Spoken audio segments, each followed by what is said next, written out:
perfect selection and the mirror's reflection. I'm a dancing with myself. Welcome, my friends, to Power Rangers Megaforce. Go, go, Power Rangers!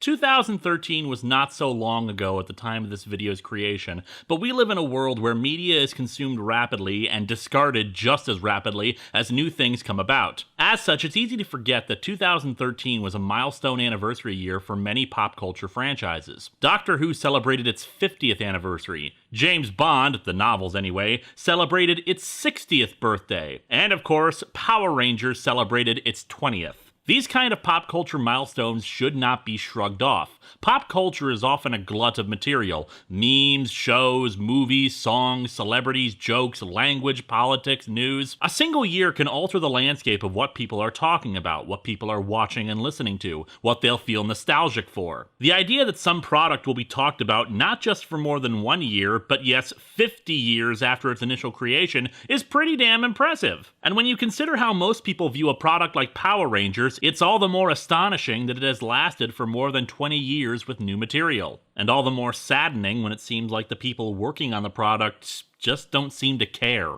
I tried to be fair to Samurai because they were fighting an uphill battle with it. Adapting a difficult series, new network, hadn't done anything like it in years, and from what I've heard, they had to put together an entire show in a very short amount of time.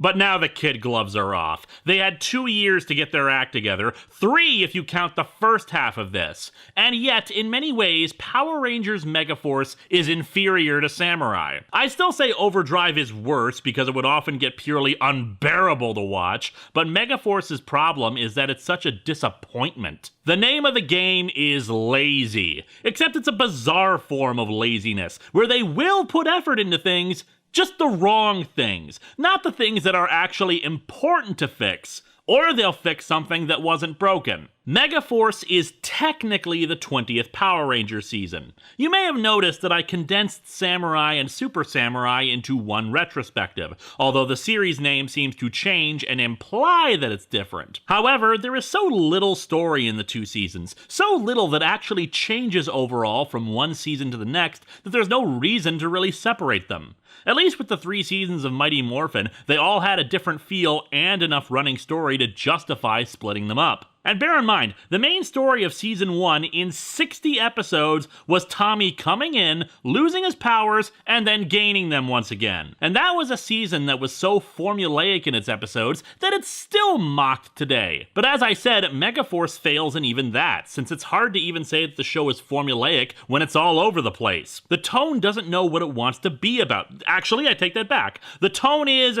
action scenes. Cram as many action scenes as possible into the series. Burn through as much Sentai footage as we can. But yeah, another 2 seasons.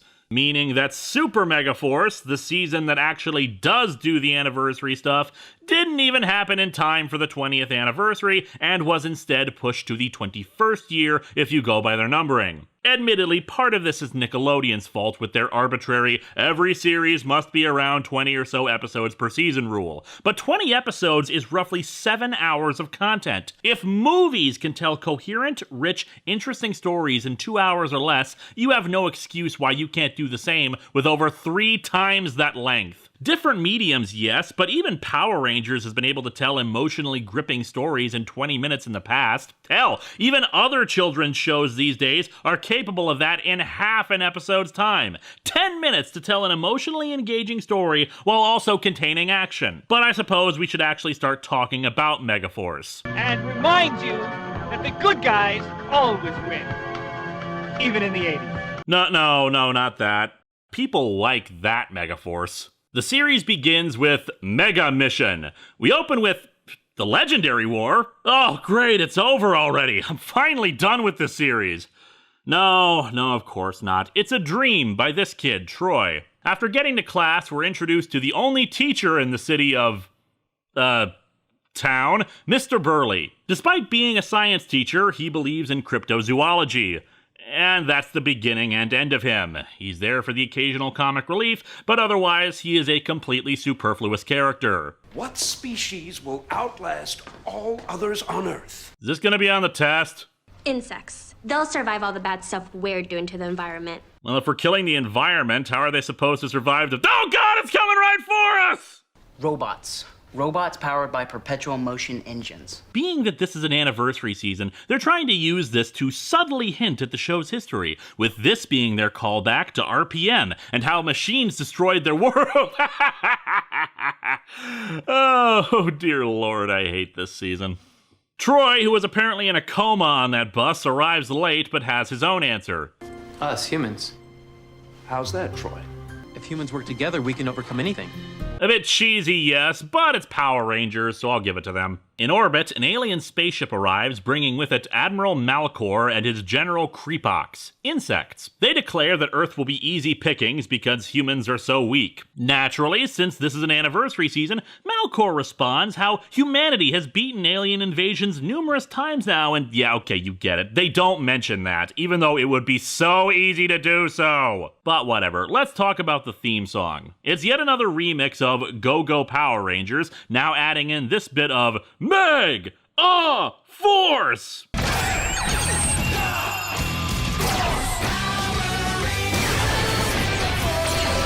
As I said last time, I'm a sucker for this theme song, so I really don't mind that they're using it yet again. Hell, it's probably good for brand consistency and keeping the little kids reassured that this is Power Rangers. However, I know a lot of people actually responded quite negatively to it, since by this point in the franchise, we're just kinda used to the theme song changing every time there's a new team. Me, I'm just happy we have a good song lasting a while rather than a bunch of mediocre ones. That being said, being an anniversary season, it was actually even more important that this one try to harken back to the old days, since Lord knows we barely get any other references in the first half of the show. However, we did not yet again require the characters to yell out their names. And this is also our first sign of the laziness of the season. Last season, the Yellow Ranger was Emily and the Pink Ranger was Mia. This season, the Yellow Ranger is Gia and the Pink Ranger is Emma. Congratulations on not being able to think of names that sounded different from the last season. That's not going to confuse the little kids at all. It may have just been an unintentional coincidence, since according to an interview with Sierra Hanna, who played Gia, the character name was inspired by Angelina Jolie. We set up some character stuff. Emma is into environmentalism and is a photography enthusiast. Gia is confident and Emma's best friend. Jake has a crush on Gia and is very much into soccer, and Noah is the token nerd. As Malkor talks to another of his generals, Vrock, we cut over to a cave inside of an ocean bluff. Inside said cave is a CGI robot, dormant until a series of multicolored consoles turn on. And thus we're introduced to our mentor, a big tiki head on the wall named Gosei. Our robot buddy is Tensu, who's kind of like a weird combination of Wall-E and Johnny Five, but the voice of Orko from He-Man. Gosei states that aliens have landed on Earth, and thus they must assemble a team. The most energetic and unstoppable group that exemplifies the enduring human spirit. Teenagers. Well, admittedly, a more positive description than overbearing and over-emotional, but have you actually met teenagers, Gosei? Energetic is not how I would describe the demographic that's forced to get up at 6 in the morning after multiple hours of homework and the regular stresses of puberty. But then again, this is a television show, so there you go. Get me 5 kids with talent and attitude and get them now. Back over to said teenagers with attitude, we see that they're all converging at Ernie's brain freeze. Unfortunately, it is not the same Ernie of old, since sadly Richard Janelle passed away in 2008 from a heart attack. But hey, at least they got Greg Bullock back to play Lieutenant Stone to keep with the continuity of everything. One for each of us and one for the very pretty girl in the corner. Sure. You look different, Lieutenant Stone. Did you get a haircut? Yeah, no, just another dude named Ernie. More on this later. In the meantime, our heroes are teleported to the command center, including Troy, who's just kinda hanging out on a rooftop practicing martial arts. Or it could just be that he hates water bottles, considering he tries to kick one right before the teleport. The group is of course confused by all of this, and lights spring up in the command center, revealing not only its rather minimalistic nature, but row upon row of small statues of previous Ranger teams lining the walls. I've seen these before. In my dreams. Take note of that whole dream thing. It's a very important plot point. Gosei introduces himself. My mentor, Zordon, placed me here to be guardian of this planet. How many friggin' backup plans did Zordon have? Multiple Megazords, possible ties with government agencies, ancient friends, alien connections, and apparently at some point he found time to train somebody else in the art of being a giant head who told Power Rangers stuff. He also states that he embodies the great mystical powers of the Earth, whatever the hell that means, but what's more, he only awakens when the Earth is faced with an extraordinary threat. You know, like an invasion from space 14 years ago, or when demons tried to invade the Earth, or when the space-time continuum got flushed down the drain, or when pollution caused the revitalization of the orgs, or that other invasion of aliens led by an excommunicated ninja, or when other demons tried to invade the Earth through magic and mysticism, or yet another alien invasion from multiple alien factions seeking ultimate power through a jewel, or invasion of beast creatures involved in a beast war, or that other invasion of demons from a nether realm that wanted to merge our world with theirs. Or I guess not. I mean, why would any of those be considered extraordinary threats? Oh, and ironically, next season, more aliens. Why the hell does this keep happening in Power Rangers? Does the other side of the moon have a big neon sign on it that says vacancies? By the by, while we never see him take on any other forms, Gosei says that he took this form so that he could look familiar to humankind, implying that he's either a shapeshifter or is actually very different from how he appears to us. Just another aspect of this show that goes completely unexplored and unexplained. He says he's chosen them carefully. You're not only a great BMX cyclist, but you also truly care about the environment. You go to great lengths to take care of it. Your Instagram account has done more to help the environment than even the EPA. Pink is my favorite color. But what's this Ranger deal? Oh, for the love of... You can't openly acknowledge the long history of the show and have people act like they've never heard of the Power Rangers! I am making you the Black Ranger, who will fight with the stealth of a snake. Just ignore the green outline. That's not important until next season. Troy was chosen for being pure of spirit, and that he's met adversity in his life with great skill. Yes, truly, he has done much to fight against the oppression of water bottles on us all. Yeah, we never discover what this supposed adversity that he's faced is. You shall be the Red Ranger, and like the dragon, you will serve as the team's leader. Ah yes, dragons, known for being team leaders. Remember how Smaug was elected King of Erebor because of his leadership skills? There must be a mistake here. I'm new in town. Yes, clearly that was the problem with what Gosei said, Troy. Lining the room, you can see the Rangers who came before you. I know technically some of these Rangers are from the future or another dimension, but the little kids don't know that. Actually, in all honesty, I don't mind that. Thanks to team-ups with past Rangers and the fact that the Morphing Grid is capable of foretelling the future, it's not outside the realm of possibility that there would be future teams on here. Mind you, the fact that it only has teams that we've seen before is kinda tricky, but whatever. It's not really that relevant. What the hell these things are doing here is another matter. It makes me actually wonder if Gosei wasn't meant to be guardian of the Earth, but rather just this chamber. A protective vault connected to the Morphing Grid that had access to all known powers. Gosei would have been given the ability to create his own team if the need came up, but it makes a lot more sense than the vague and undetailed backstory we have for him otherwise about simply being mentored by Zordon and being of the Earth. Actually, if we go by RPM's definition of the Morphing Grid, a biofield linking all living beings together, his of the Earth explanation would make more sense in that context. Maybe he himself is connected to the Morphing Grid, or is a living embodiment of it. This is all speculation on my part, but that's because this series gives us nothing else to go on.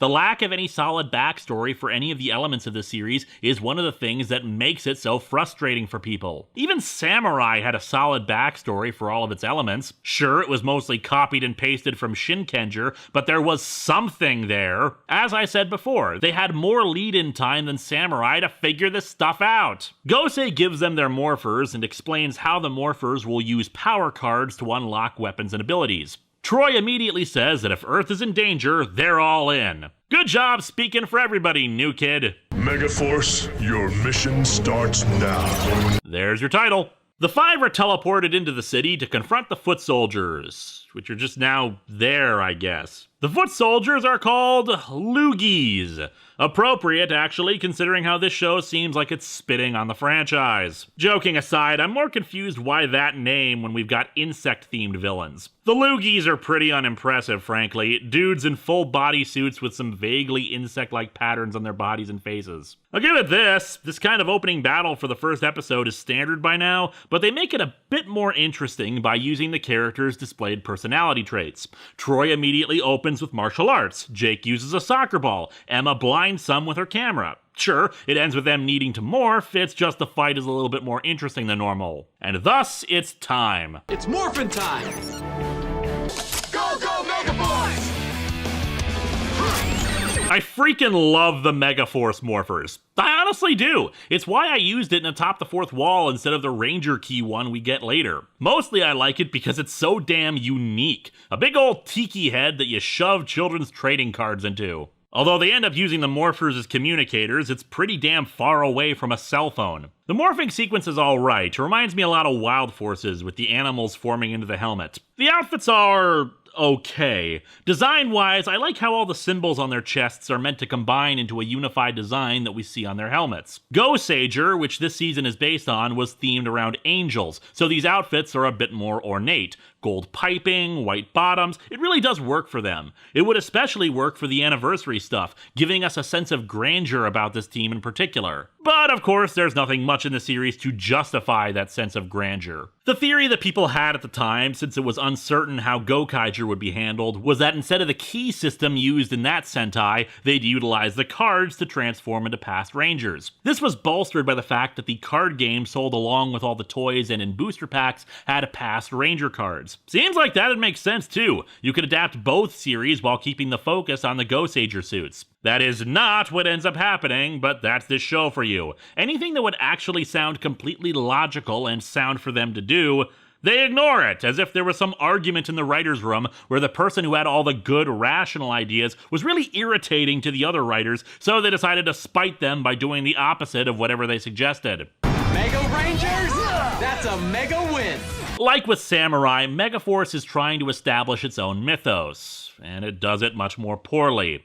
Aside from the fact that they're already rehashing the theme song and Go Go Megaforce from Go Go Samurai, the next thing they're rehashing is a post-battle victory statement. Admittedly, it's not the same one as Samurai's Samurai Rangers, victory is ours, but it also sounds goofier. I appreciate the alliteration and repetition of the mega phrase, but when we get to the second season, they make it even dumber, but that's a discussion for later. So yeah, they defeat a monster and return to the command center, where Gosei congratulates them. Do not doubt yourselves. You were chosen, and for good reason. Good line, but Emma is uncertain. I'm not so sure. The helmet does mess up my hair. I mean, the outfits are cool and everything, but my hair gets all tangled up inside the helmets. More on that in a second, but what gets me is that they don't repeat the really obvious thing from the end of the first episode of Mighty Morphin. Hand pile and then calling out Power Rangers, instead bringing their fists together and doing their Earth's Defenders Never Surrender catchphrase. But yeah, the repetition of Kimberly's line. Of course it's a callback to Day of the Dumpster. As I said, it's the much-hyped 20th anniversary. The problem is that it doesn't make any sense here. Kimberly was presented back then as a stereotypical Valley Girl type, so of course she'd bring up how the helmet messed up her hair. Emma is a regular traipser through the dirt and insect-infested woods. The hell does she care about messing up her hair? Mega Mission is very, very basic. We lay the groundwork for characters and plots that we hope we'll see more of. And get used to these outfits, everyone. You know, at least Mighty Morphin let them wear different clothes as long as they kept the color scheme. These kids apparently have no other outfits. But yeah, Mega Mission is all stuff we've seen before, which is kind of the point. Of course most of this is meant to harken back to the first season. Teenagers, Big Head and his robot buddy, Ernie's. Samurai was emulating Mighty Morphin in places to try to recapture the zeitgeist for a young audience unfamiliar with this stuff. But this one is deliberate callbacks for the anniversary. The problem is the superficiality, as demonstrated by Emma and the helmet line. It's supposed to harken back to all that stuff, But character and story-wise, it's all wrong. In the original, all 5 were already friends. Here, Troy is a new kid, and there's a crush that one has for another, and they feel much more disconnected from one another. The command center, lighting-wise, looks more like Lord Zedd's palace than the classic command center. Tensu resembles Alpha only in that he's a robot, and Gosei only in that he's a big giant head. The Rangers don't reject the weird situation right away, or seem at all self-aware of any of this. The only thing that links this to the old days in an overt manner is Gosei mentioning that his mentor was Zordon. After the first episode, Zordon is never mentioned again. It almost feels like something they accidentally left in, like it was supposed to be removed, like that Zordon reference in Lost Galaxy that was cut. But hey, we could get over stuff like that as long as the rest of the show held up. After all, we've had very basic beginnings before, and not everything has to be a callback to the first season.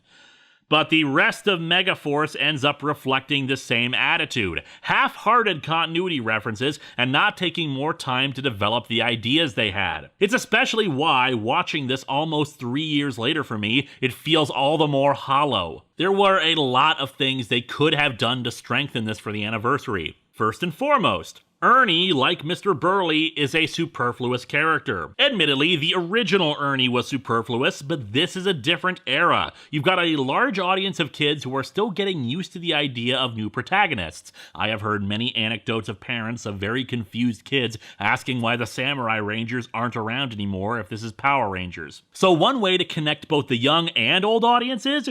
Have Ernie's be run by Bulk. Bring him full circle again, like with his little resort in Forever Red, or running a bar with Phenomenus in Lost Galaxy. Let him own part of the Ernie's franchise. Or hell, we again don't have a name for the city, and no driver's license to reveal it to us. Best we get is that it takes place in Harwood County, unless this town is called Harwood County, which just seems like really poor naming. So I say, just make this place Angel Grove again, and have it be the same Ernie's, just refurbished. Most of Angel Grove is stock footage anyway, nobody will notice how it looks different. That way, not only do you truly make this an anniversary by bringing us back to where it really all began, but I'd imagine with the Rangers being such a big part of the town's history, maybe some kind of Power Rangers museum or the like would exist there for our heroes to do research in instead of what happens later. Some random database that's cobbled together. Instead of Mr. Burley, get a Ranger alumni who could be a recurring character offering advice to the new ones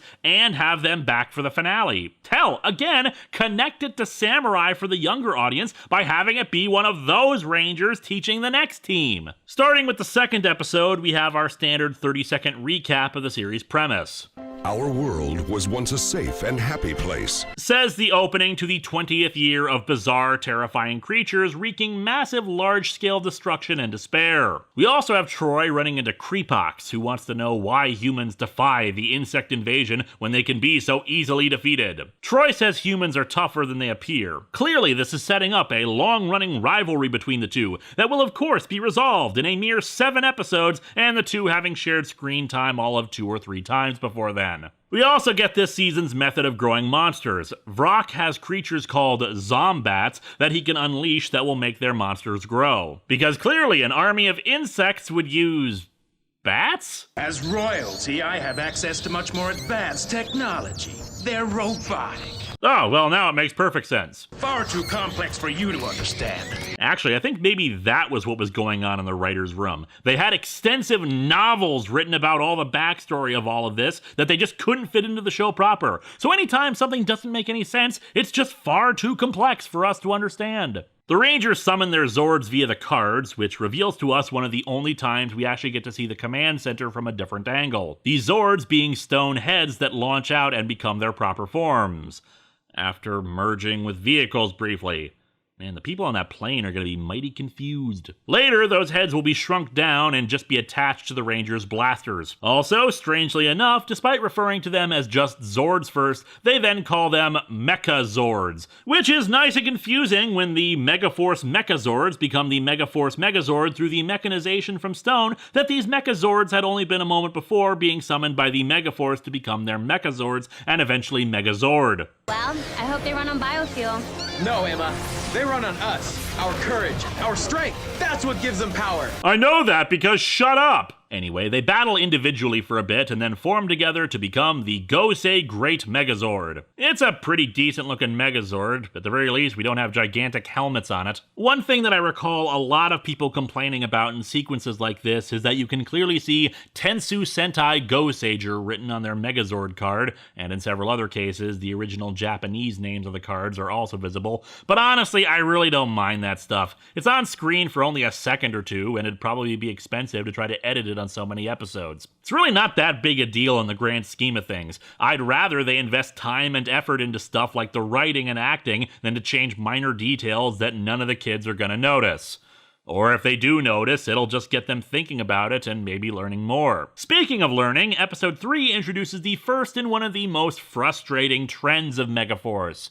Gosei handing out new powers and weapons for seemingly no reason. Episode 3's is actually one of the less egregious examples of this, since it's a Noah-focused episode about believing in himself, wherein, through self-confidence, he is able to help repel a monster and is awarded for this with new Zord heads. The first problem I have with this is that it's only the 3rd episode. Can we at least have a few episodes of the regular Zords before we start getting upgrades? But the larger problem, as I said, is when they're given powers for doing nothing. Sometimes they get Zords if they've earned them, but then there's episode 4, a kind of Troy-focused episode, more about a one-off character. New Zords are given to Jake and Gia to increase the Megazord's speed, despite them doing nothing to earn them. In episode 7, Gosei gives them an upgrade just because Troy asks for one during a slightly tougher fight. Episode 10, a reward for working together, aka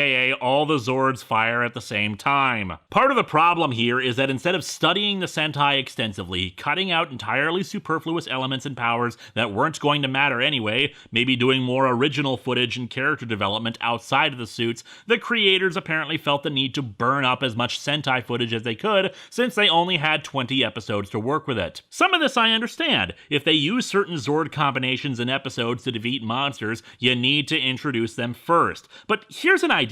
Have an episode focusing on multiple characters and use some good editing so that new abilities from 2 different episodes are given at the same time. Or have a string of focus episodes that give them the new weapons. And maybe some of this isn't resolved right away. Maybe later on, when they get the Zords from Gokaiger, you can mix and match, do like they did with the Thunder Zords in Season 2 of Mighty Morphin, wherein the old Zords become the new Zords. You can explain that the villains are developing technologies to block the Zords from transforming in some episodes, so you can have that mixing and matching, gradually transition into just the Gokaiger Zords or something. But no, just hand them all in every single episode. More Zords, more Zords, so many Zords.